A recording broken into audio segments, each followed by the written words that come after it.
Donc le but de cette vidéo n'est pas de refaire tout ce qui est écrit dans le livre du point de Beauvais de A à Z, mais de faire une démonstration pratique de la façon dont on peut exécuter du point de Beauvais. Dans le livre, j'ai donné toutes les indications sur le type de fil, le type de matériel et la façon de s'installer et de faire le point de Beauvais. Donc le point de Beauvais s'exécute avec ce petit crochet. Il existe également des crochets en bois. Personnellement, je trouve que le crochet en plastique est un peu plus pratique. Ce crochet est muni d'une petite boule sur le devant. Cette boule est située strictement dans l'axe de l'hameçon du crochet. Et c'est cette petite boule qui va nous servir de point de repère.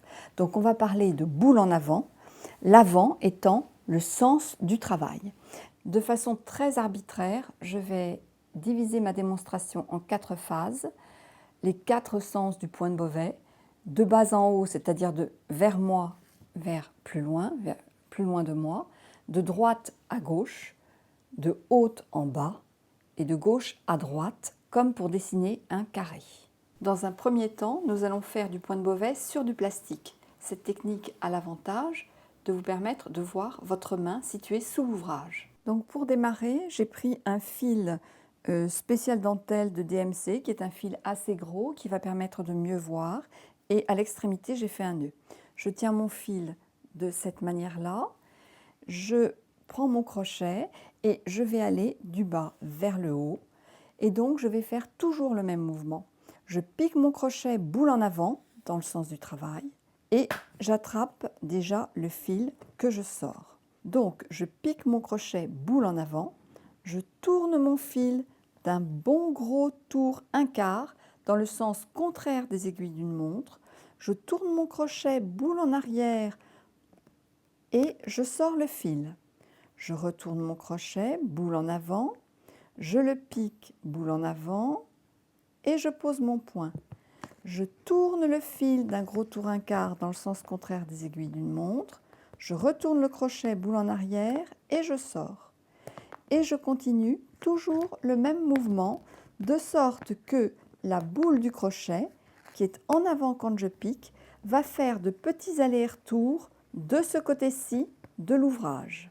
Je vais travailler en allant du bas vers le haut, c'est-à-dire que je m'éloigne de moi, l'avant de l'ouvrage est ici.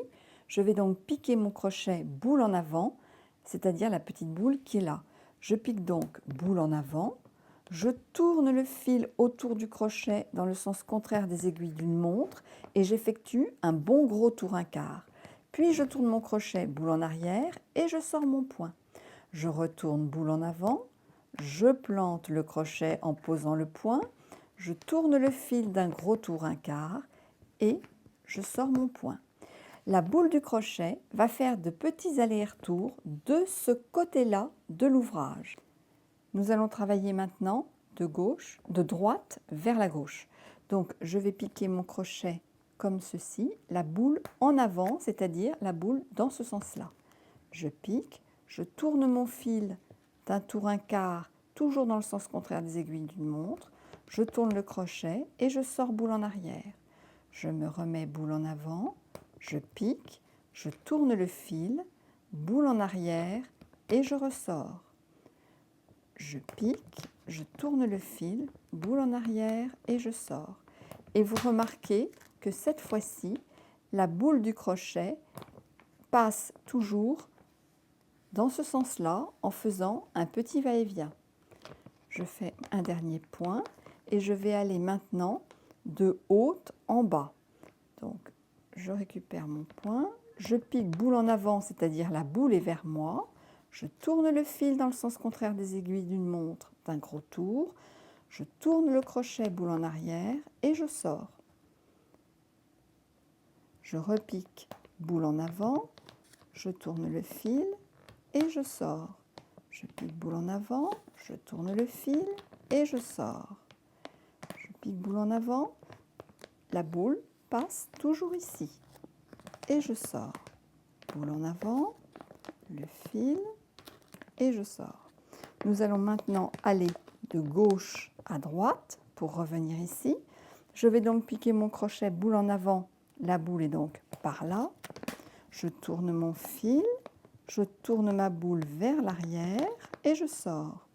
Boule en avant, je tourne le fil, boule en arrière et je sors. Boule en avant, je tourne le fil et je sors. Dans cette partie de l'ouvrage, la boule va faire des petits mouvements de va-et-vient, toujours par ici. Une fois que nous avons terminé l'ouvrage, nous sortons un bout de fil que nous coupons et l'ouvrage est arrêté. Voilà. Je voudrais profiter de ce travail sur du plastique pour vous faire comprendre l'importance qu'il y a sur cette tension entre le fil qui est au-dessus de l'ouvrage et la partie qui est sous l'ouvrage. C'est un peu comme une machine à coudre, où il y a un équilibre entre la tension du fil supérieur et du fil inférieur. Il faut donc que vous sentiez bien dans vos mains cette tension entre les deux parties de l'ouvrage. Si le fil du dessous n'est pas tendu, lorsque vous allez sortir le point, vous allez sortir un crochet vide. Si au contraire le fil du dessous est trop tendu, le point sera difficile à sortir et ensuite vous aurez un point tout maigrichon. Pour avoir de beaux points dodus, il faut adapter la tension du fil inférieur à celle du fil qui est au-dessus, ou plutôt de la boucle qui est au-dessus. Donc là, si je voulais refaire un tour sur le plastique, je repartirai toujours dans le sens contraire des aiguilles d'une montre. De même, pour sortir votre point, il faut que le crochet soit strictement dans l'axe du point que vous venez de faire. En effet, si votre crochet est orienté un peu de côté, en sortant, vous allez embrocher le point que vous venez de faire. Sur le plastique, on ne se rend compte de rien, mais sur le crochet, vous allez avoir beaucoup de difficultés. Nous reprendrons ça sur le tissu. Voilà. Dans un deuxième temps, nous allons broder sur du tissu. Nous ferons d'abord du point de Beauvais dans les 4 sens, puis une petite pastille, puis quelques points tirés. Pour démarrer votre ouvrage, vous pouvez faire un nœud. Personnellement, j'évite de faire des nœuds. Je tiens mon fil de cette façon et je l'attrape avec mon crochet en allant à la pêche au fil sous le tissu. Et je sors le fil. Je vais faire mon premier point sur la sortie du fil et comme ça, le fil sera tout à fait coincé. Je sors donc mon premier point et je vais piquer boule en avant. Nous allons refaire la même chose que sur le plastique, c'est-à-dire monter, aller vers la gauche, descendre et aller vers la droite. Donc là, je vais piquer boule en avant, tourner mon fil d'un bon tour un quart, tourner mon crochet et sortir mon point. Je repique mon crochet boule en avant, je tourne le fil et je sors le crochet. Je pique boule en avant, je tourne le fil et je ressors le crochet. Toujours, la boule va passer de ce côté-là. Je vous conseille au départ de ne pas faire de petits points, n'accordez aucune importance à la taille des points, simplement essayez de faire sortir le fil. Il est possible que le fil ne sorte pas. Il peut y avoir plusieurs problèmes. Soit votre crochet sort vide, c'est qu'en fait vous avez relâché la tension du fil sous l'ouvrage. Soit le crochet refuse obstinément de sortir. Et là, le réflexe est de s'énerver en bougeant le crochet de toutes parts. Votre crochet doit toujours être strictement perpendiculaire au tissu et l'hameçon doit être dans l'axe du point précédent de façon très précise. Donc, le crochet sort toujours perpendiculaire et la boule, qui est notre repère, doit être vraiment dans l'axe du travail que l'on vient de faire. Si la boule est un peu déviée vers la droite, par exemple, ça ne sort pas. Ou vers la gauche, ça ne sort pas. Si vous inclinez votre crochet de cette façon, ça ne sort pas. Si vous l'inclinez comme ça, ça ne sort pas. Vous voyez que pour faire sortir le crochet, il n'y a qu'une seule solution, qu'il soit perpendiculaire. Donc vous sortez perpendiculaire et oh misère, ça ne sort pas. Et pourquoi est-ce que ça ne sort pas? Parce que si vous imaginez que mes doigts représentent le trou dans le tissu que vous venez de faire, vous avez beau être perpendiculaire au tissu. Si vous êtes comme ça, vous accrochez le tissu. Il faut donc frotter cette partie de crochet qui n'a pas l'hameçon, que l'on pourrait appeler le dos du crochet.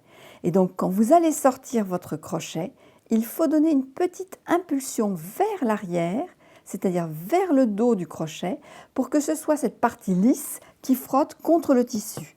Et là, le crochet sort tout seul.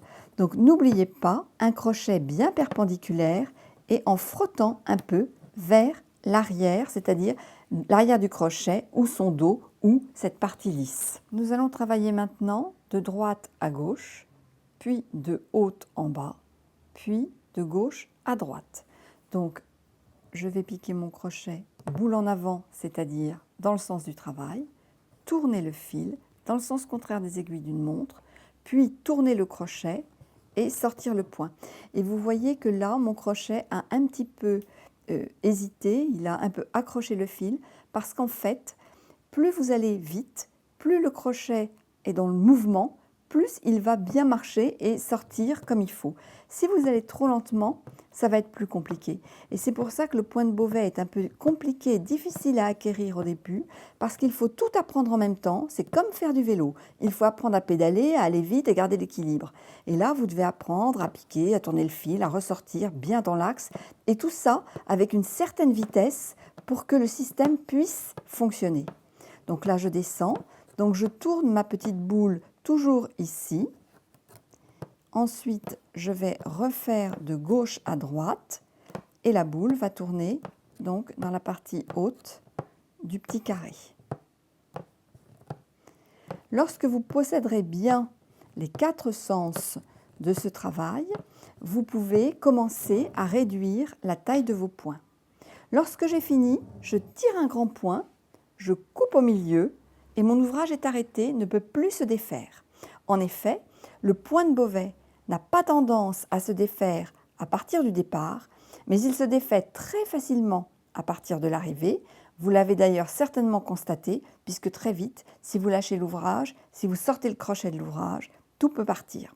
Quand vous avez tiré un grand point et coupé ce fil-là en deux, en laissant une bonne partie de fil pour pouvoir faire autre chose après, votre ouvrage ne peut plus se défaire. Lorsque j'arrive au bout du travail, je sors un grand point de l'ouvrage et je coupe mon fil. Ainsi, le point de Beauvais ne peut pas se défaire, car il a tendance à se défaire par l'arrivée et non pas par le départ, comme toute chaînette. Ensuite, ce petit fil-là, nous apprendrons soit à nous en resservir plus loin, soit à l'arrêter. Tout de suite, un petit exemple. Je reprends mon fil entre mes doigts comme pour démarrer. Je l'attrape en dessous, je fais une boucle. Dans la boucle, je fais passer le fil que je viens d'arrêter et puis je recommence mon travail un peu plus loin.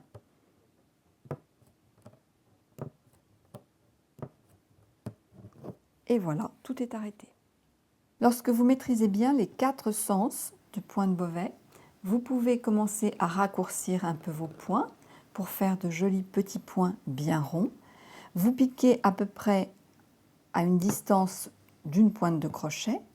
Donc vous sortez le fil et vous repiquez à la distance d'une pointe de crochet. Nous allons maintenant faire une petite pastille. Pour ce faire, je commence par 2 points vers le haut, puis je vais tourner autour de mes points, toujours dans le sens contraire des aiguilles d'une montre. Je passe sur mon fil de départ, qui va être ainsi totalement arrêté.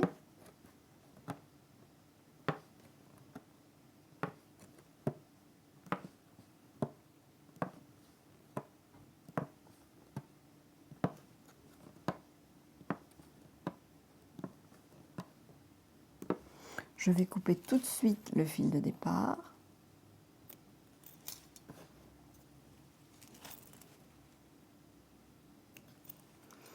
Et je termine ma petite pastille. Naturellement, elle va avoir tendance à être assez ronde. Et elle nous fait travailler dans tous les sens possibles.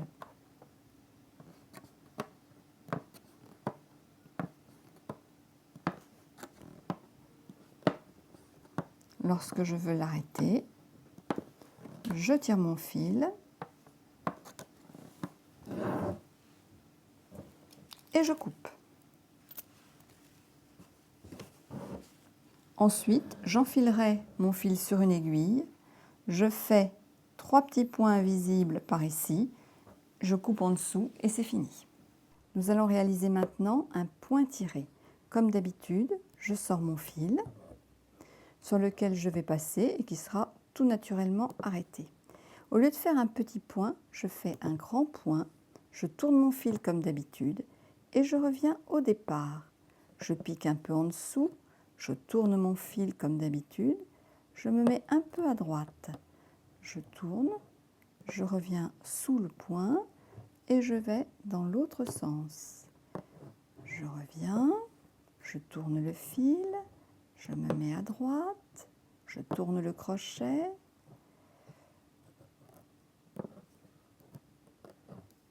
je repique à gauche, je tourne mon fil toujours sous le crochet d'un bon quart, un tour, un quart, et hop, je repique. Et lorsque j'ai fini, je tire, je fais un petit point et je tire mon fil que je coupe et mon point tiré est terminé. Ce fil-là, je le rentrerai avec une aiguille, celui-là aussi en faisant 2 petits points ici, invisibles, et je le coupe en dessous. Dans un troisième temps, nous broderons une petite feuille avec des changements de couleur. Je vais dessiner une petite feuille. Au départ, vous avez intérêt à faire ce que l'on pourrait appeler du dessin, c'est-à-dire à broder essentiellement les contours des motifs. C'est beaucoup plus facile que remplir un intérieur. Donc pour broder cette feuille, je vais commencer par broder les nervures.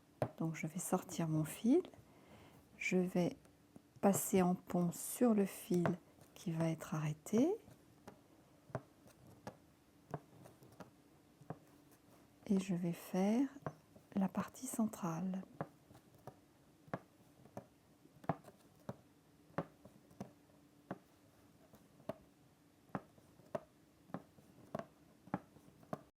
Donc j'ai enfilé mon fil sur une petite aiguille fine, je le passe dessous, et là il y a plusieurs solutions, soit je fais des petits points, soit je retourne mon métier, je le fais passer en pont derrière, ou sinon je peux éventuellement faire des petits points dans les points de Beauvais, ça ne se voit pas du tout. Vous faites, ça vous évite d'avoir un grand passage de fil derrière et ça vous permet d'avoir toujours un ouvrage très très propre. 3 petits passages.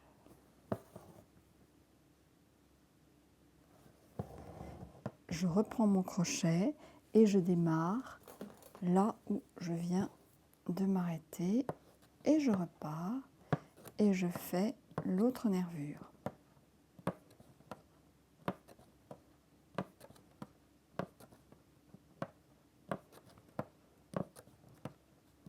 Et j'aurai derrière un envers tout à fait impeccable. Maintenant, je vais faire le même système. J'enfile mon fil, je repars jusqu'ici et je ferai ma petite nervure de l'autre côté. Donc nous allons broder maintenant le contour de la feuille. Donc comme pour les étapes précédentes, nous allons toujours travailler dans le sens contraire des aiguilles d'une montre, c'est-à-dire comme cela, et puis en redescendant de l'autre côté. Pourquoi ce sens? Le point de Beauvais n'est pas totalement symétrique. Il est fait de 2 branches d'un V, un peu comme une chaînette ou comme un point de tricot, et les 2 branches ne sont pas strictement dans le même alignement. À votre main droite, il va se faire quelque chose de plus rectiligne qui forme comme une ligne et que l'on appelle la côte. Cette côte est toujours à la droite dans le sens du travail. Aussi, on travaille dans le sens contraire des aiguilles d'une montre pour que la côte soit toujours à l'extérieur de l'ouvrage. Au départ, quand les points de Beauvais ne sont pas impeccables, on a du mal à distinguer cette côte et au fur et à mesure que vous travaillez, elle sera de plus en plus visible. Donc là, on la voit assez bien. Dans la partie tout à fait extérieure de la feuille, la partie extérieure de la ligne verte forme une ligne un peu plus continue. Je vais monter encore un petit peu et je ne vais pas tarder à changer de couleur. Pour ce faire, je vais sortir mon fil, je vais le couper. Je ne m'en servirai pas, je ne m'en servirai pas, voilà. Et je vais prendre un fil plus clair. Donc là, je vais ressortir un petit peu plus haut. Je pique dans le dernier point que je viens de faire, je sors mon fil plus clair et je remonte.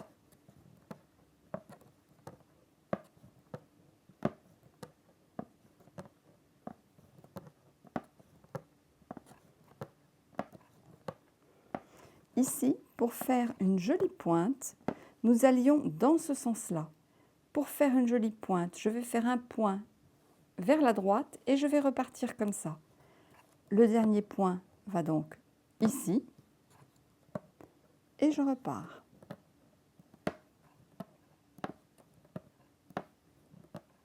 Je redescends. Je vais sortir mon fil pour l'arrêter.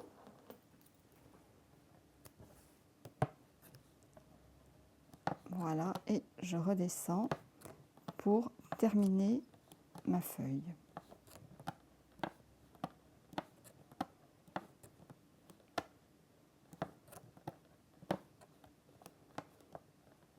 Il est tout à fait normal que de temps à autre, le crochet accroche un peu le tissu, qu'on ait une hésitation de temps à autre, me semble normal. Voilà, et nous allons arriver au bout de cette feuille. Ensuite, il va rester à enfiler les quelques petits fils qui restent dans une aiguille, à faire 2-3 points invisibles et tout sera arrêté. En sachant que les fils de départ, c'est-à-dire ceux-là, celui-là par exemple, celui-là, il suffit simplement de les faire passer sur l'envers. Les fils d'arrivée méritent bien de faire 1 ou 2 petits points cachés dans le point de Beauvais avant de les couper.